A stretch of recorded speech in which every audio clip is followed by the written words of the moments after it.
Welcome back for another video. I'm Ehabad, a free-to-play endgame player in Raid Shadow Legends. In this video we'll be looking at faction wars once more. This time it's the turn of the Dark Elves. As always, stage 21 is where we're at.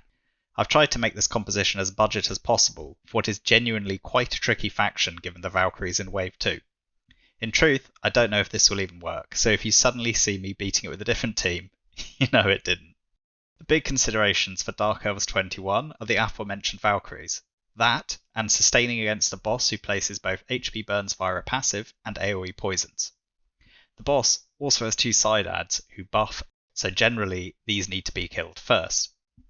In this composition we'll be relying on Visix to control the Valkyries, whilst healing from Painkeeper and Captain Tamilla should be sufficient against the boss. My concern here is that we aren't bringing any buff strip or decreased defense, which will certainly make things more challenging.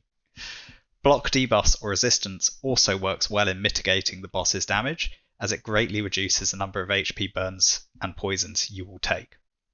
Rian the Conjurer would also be excellent here, but I decided that since she is the third champion via normal Doom Tower, she likely shouldn't or couldn't be considered budget enough. Likewise, Madame Ceres is superb as a buff stripper, bringing also decreased defense and decreased attack. And lastly, Lydia helps make this auto-friendly, but to use her in this guide would be rather cruel. Anyway, let's jump into the run and see how it goes. Right then, I don't think Wave 1's going to be too difficult. We're going to get the AoEs out from our champions across the board. I'm going to drop speed there. I will buff our defense. It doesn't matter, there's no Valkyries here, so we can buff to our heart's content. I'm running a toxic set on Painkeeper as I use her in my Bat Eater with Fane. So I'm going to be relying on those poisons along with Visix and Cold Heart for all my damage. As Captain Tamilla and Caden are not going to be doing anything. I think Wave 1 is going to be fairly straightforward. I don't think it's going to be too difficult. We cycle fast enough that we can keep the CC up at all times, just from Visix. It's really Wave 2 that I'm concerned about. I will hold off reducing our cooldowns unless it is required. Would have been nice not to have that drop defense, to be honest. So we're going to take a lot more damage than we intended. I will buff again. Let's get a heal out, make sure we're topped up. If we can, I'm just going to try and cycle through here with A1s.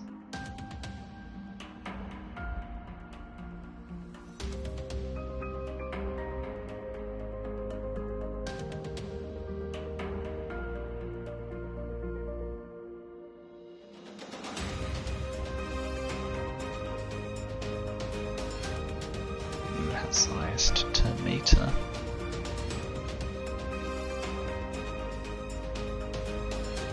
With that martyr stunned, we should be safe just to slowly whittle down this Black Knight. And then we can just take down the last martyr and we'll make sure we get through to Wave 2 with all of our skills off cooldown.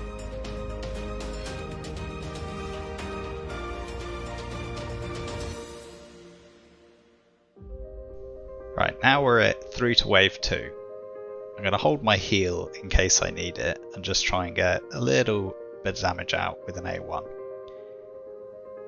At this point I will drop their speeds across the board. This does give us buffs, which does obviously boost the turn meter of all the Valkyries, but there is nothing we can do to stop that. I'm actually going to use A1 Evil Eye from Cold Heart to drop a few TMs, and we even got a stun out, which is quite nice, but doesn't really help us in this particular wave.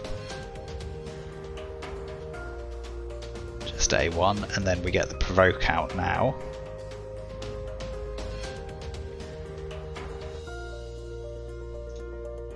I won't buff myself because I don't want to boost their turn meter.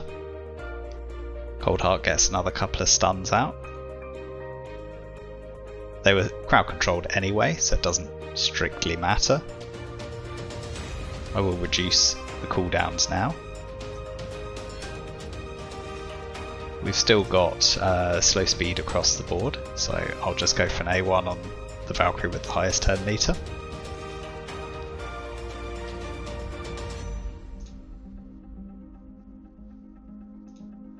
Just get a little bit of damage out. Get the next set of provokes out. This Valkyrie resisted. So what we will do with this Valkyrie is once Cold Heart is available, I'll just Heart Seeker. We also got the stun. I will drop speed again, mostly because I just wanted to get the damage across the board. So I'll accept that it will boost their TM slightly. In one more turn we'll be able to reduce our cooldowns. We will have our provoke back again. In fact, we're going to have our provoke back next turn anyway. So I'll just A1 there. Reduce the cooldowns, keeping them very well controlled so far. A1 again. I'm going to hold this back for the boss now. I think we should be able to get through this wave just using A1s from here on.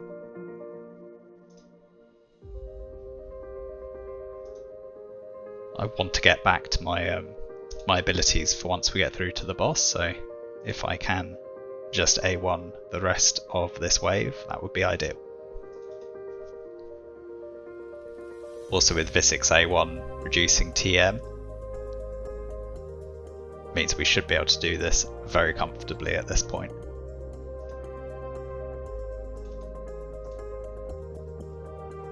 And this last Valkyrie. And now we're through to the boss. So, we have two adds.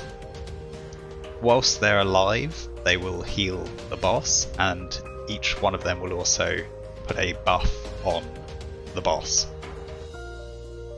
In addition to that, we have this True Fear Poison AoE ability from the boss on a 3-turn cooldown, which is where I said if you have block debuffs or high resistance, it's extremely valuable, as you can nullify all of these mechanics. As you can see on this A2, nothing says it's irresistible, so you can resist those mechanics, which is extremely strong.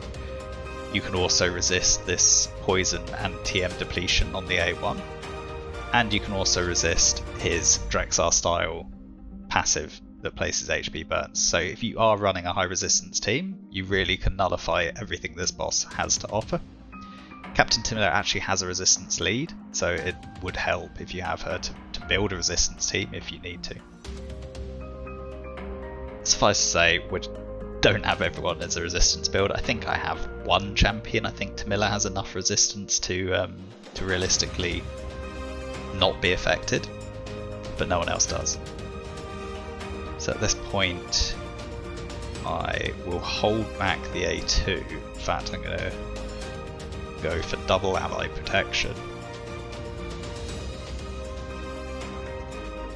I'm going to reduce the TM of the boss, because I just want to be able to get a little bit of breathing space to try and kill these adds. So the right add puts block debuffs out. We can't really provoke these adds anyway, though their A1 ability is their buffs, and the left add does block damage. So at this point, I'm going to hold back my heal in case I need it momentarily. We do importantly have decreased attack out across the board, which will help. True Fear, which means I won't be using anything other than A1s, as I don't want to lose my abilities. Go for slow speed again. Allied protection out across the board will help us. At this point I will buff, gives us a little heal.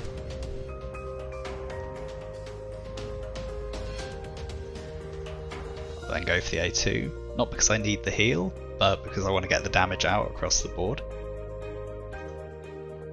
Just trying to get these ads down. That stun will help. That means we can't get the block damage out.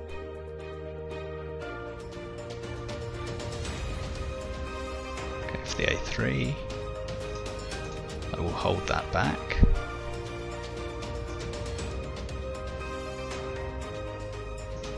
I will Heartseeker the boss again.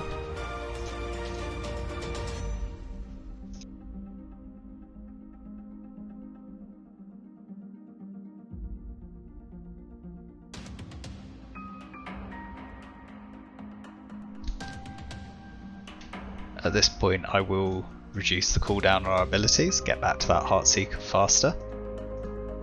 Also lets me A2 the side ads to get them killed quicker. Again, the provokes don't do anything, but it's a hard hitting AoE from Visix. Increase our defense and give us a little top up heal. And we're managing this fight. One ad's down. Get a heal out from Painkeeper. Just A1 from Cold Heart. A1 from Captain Tamilla. A1 from Visix. Kill the ad with Painkeeper. Another A3. Heartseeker from Cold Heart. Try and decrease attack if we can, that will help. If we do take another hit from the boss will hit a lot less hard. We'll reduce our cooldowns, get back to our Heartseeker faster. Get the ally protection up across the board, which means we'll take less damage on those slightly squishier champions, increase our defense and give us a little top up heal. Again, we take the True Fear, which means we'll be back to A1s until we have lost the True Fear debuff. So we don't want to lose any of our skills. With Visix here, I'll just decrease the turn meter of the boss, Heartseeker again,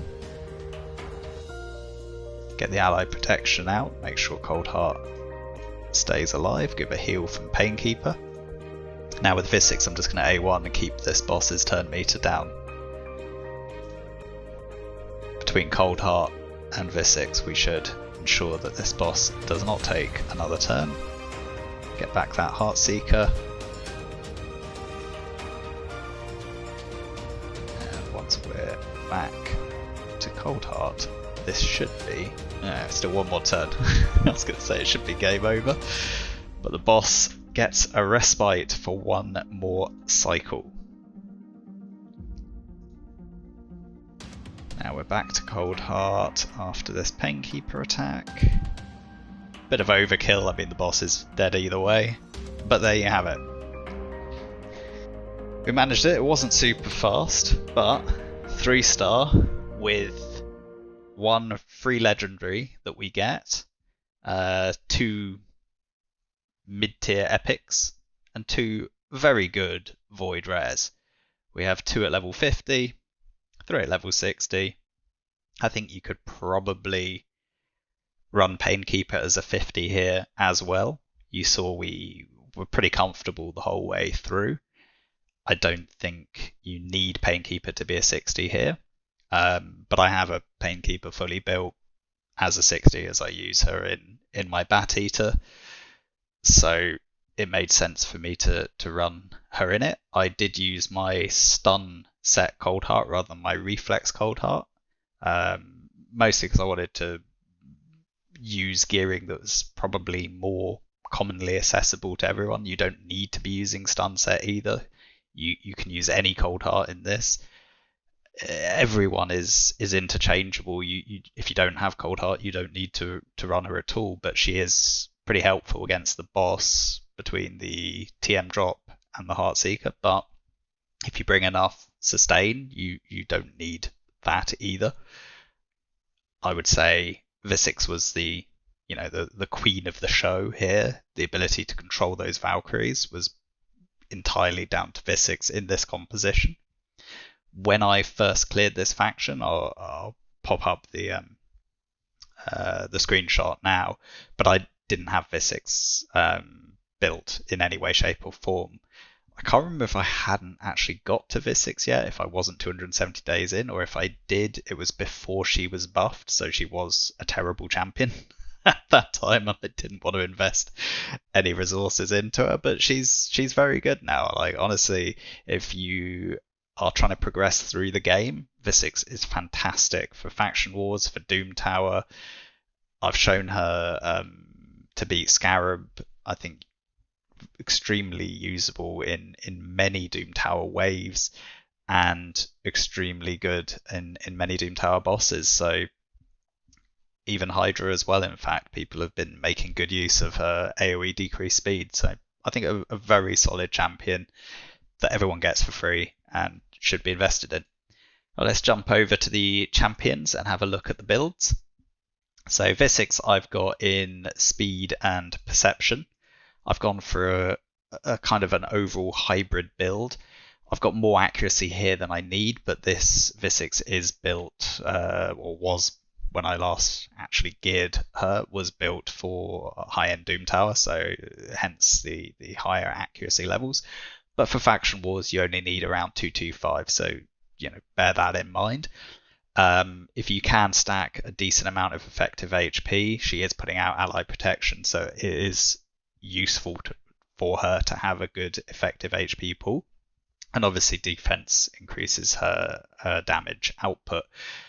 As a consequence, if you can get a bit of crit into the build, it will be good for you. She has very good multipliers, and she can carry from a damage perspective as well. Skills are done. I do think it's worth investing books into her. She actually doesn't need that many books. We've only got 4 on the A1, 5 on the A2, and 1 on the A3, so a 10-book champion. Actually has a very solid aura as well, but I wanted to show Captain Tamilla having a resistance lead, building Captain Tamilla with enough resistance so you could at least see how that played out, that Captain Tamilla didn't take any of the debuffs from the boss throughout the run. In terms of masteries, I never quite finished my Visix masteries. I got down to Helm Smasher. I built her to kind of carry the faction from an auto farming damage perspective, and then never ended up deciding which secondary tree to go for. I think I'd probably go down the support tree, have Master Hexer for the A2 to have like longer decreased speed. I think would be quite useful. Obviously, when booked, everything's 100%, so you don't need sniper, but I think I'd still go down the accuracy support tree as the secondary node. If we go over to Painkeeper, I've got mine in Toxic. I use her in Bat Eater with Feign, so I do benefit from the extra poisons she's bringing. Speed tune for Bat Eater, good speed I would recommend for Painkeeper in this run.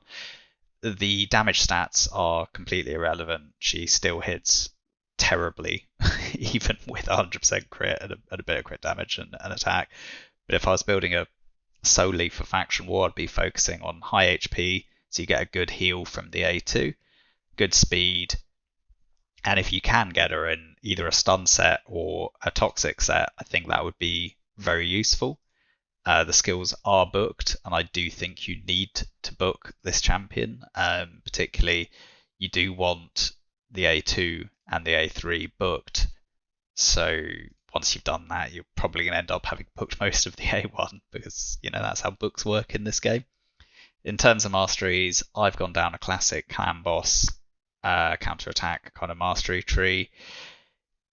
You don't need them to run the faction wars. I would say you could easily run Painkeeper with no masteries, or you could use some of the support tree masteries such as Steadfast, Lay on Hands, Healing Savior, etc., and go for kind of like full support style build without getting farming too many of the masteries. If you just get some of the white scrolls and green, that would be viable as well. My Cold Heart build, Cold Heart is built for things such as Scarab and high-end Doom Tower secret rooms. The the rare attack secret room in Doom Tower Cycle 2. But for Faction Wars, I would say you don't need this accuracy. Again, you can get away with around 225. You obviously, with any Cold Heart, you do want to build 70% crit. You want a reasonable HP pool, so she doesn't necessarily be the default target and doesn't die instantly. And then obviously stack as much crit damage as possible, so the Heartseeker hits as hard as possible. The skills are done, and the masteries, I've actually got mine in Giant Slayer, as I was using 2 Cold Hearts on Fire Knight 24 farming, and I shut off their A2 against the boss, and obviously, I want the I want to get as many Giant Slayer procs from the quad hit A1 as possible, so that's why I ended up respecking both my Cold Hearts into Giant Slayer. I'd say at this point it's somewhat redundant, and maybe I should take a different approach, but I honestly can't be bothered to master them. Caden, as my main reviver, I put him in regen. Don't actually know why he's wearing 5 pieces of regen, but he is. It really doesn't matter as long as you got the set bonus. I've got a decent effective HP pool, so you can at least take a bit of a hit and enough accuracy to be landing that decrease attack, which is a very strong ability to help you sustain against the boss. I don't have mine fully booked, so it's not 100%, and I'm missing the cooldown, but you saw with Visix and Cold Heart controlling the TM controlling the turn meter of the boss, a not fully booked Caden was okay. I had booked his A3, as when I cleared it, I did need to use his revive. In this particular run, you saw with Visix protecting the team, I didn't need it, but it was there in case it was required. In terms of masteries, they are not done. And then Captain Tamilia, I put in a 2-piece, 2 sets of Immortal and Resistance. I kind of wanted to showcase to you guys if you run enough Resistance. So here I've got her at 250, plus I've got the Aura, so it's around 300 Resistance. If you do check Hell Hades' website, the Stages tool, you can see the exact resistance required. But in this instance, this is sufficient resistance to be mitigating the boss's attacks. I do think with Aura you need, if I remember correctly, it's somewhere between 280 and 300. So this is in that realms. And then beyond that, her A2 scales off her in HP, so I've tried to build her HP to a decent level. She is only level 50, so 44k was what I managed to get to. Not super fast, enough resistance. I did also try and get a bit of crit into her build, because if she crits, she has a 50% chance of getting a continuous heal out. Again, not particularly necessary, and actually probably counterproductive because of the Valkyries. So if I was to do this again, I'd recommend don't build a crit. There's no need. I'd literally just be swapping these crit rate gloves for anything else, probably HP percent. In terms of the skills, they're not done, so completely unbooked, this Captain Tamila. But the A2 is a nice ability. It's a shame because the champion has a lot of potential, but just isn't good enough to be used in most instances. And I think it's largely because of this A3. The fact that it does nothing else other than ally protection, and it's on a 4-turn cooldown.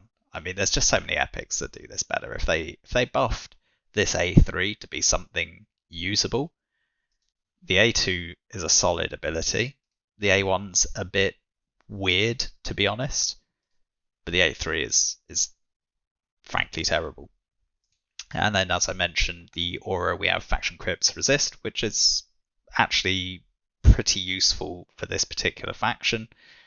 And if you did need to build resistance in your team to mitigate the boss's abilities, then having a resistance lead really helps in that regards. Unsurprisingly, the masteries are not done either. Right then, thanks for watching. I hope this has helped. I hope you managed to, clear yet another faction using kind of the compositional ideas and gearing ideas we've discussed in this video. And I hope, you get Lydia soon because she's a fantastic champion. Bye for now.